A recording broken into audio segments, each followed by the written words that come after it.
Does your guiding graph look like this? More like a seismograph recording an earthquake? It's time to get back to basics. Okay, so here I am in the ASIAIR software.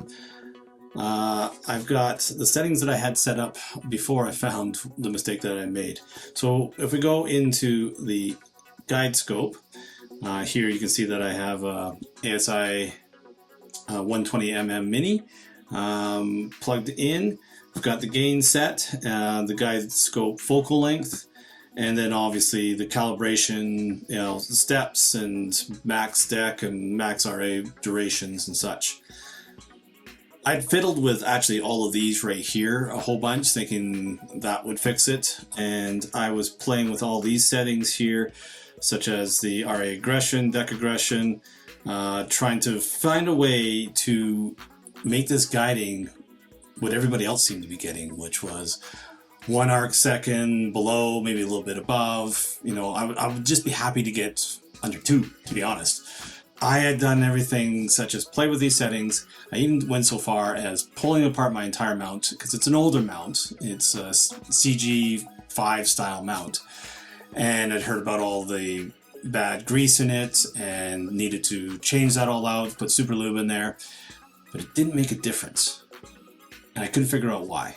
How can I get these stars to be round and get my guiding working at least somewhat reasonably respectable for me to do what I need to do?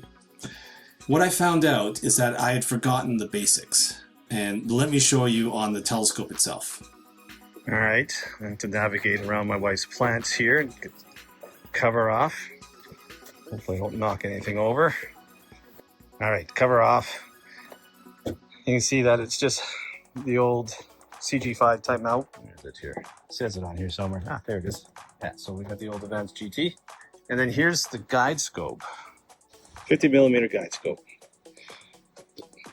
And clearly, it's bigger than 50mm as far as length goes.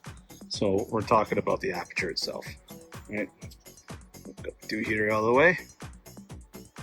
So why this tripped me up is if I come around the main scope here, so D diameter 102mm, so that's going to be your aperture, and then the focal length is 660. And for some reason, I made the distinction of the 660mm to the 50mm on the guide scope. It was just a stupid mistake. After a bit of back and forth on cloudy nights, I was able to find out that there was something very fundamentally wrong with my guiding and what I had put in. I don't know when I did this. I think I actually had the right value when I first had things set up, but maybe through an update in the ASIAIR software that I had changed that setting. So let me show you what that setting was. Going into the guide camera settings, what I had put in here under the guide scope focal length was 50mm.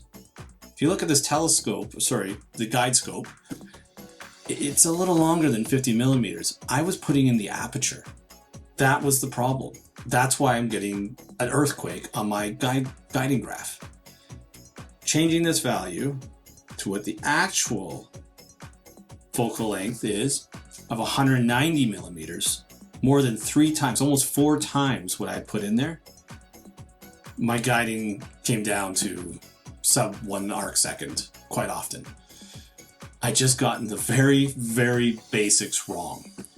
So if you are pulling your hair out trying to figure out what is going on with your guiding, your scope or your mount is just not up to the task, and my mount's 20 years old.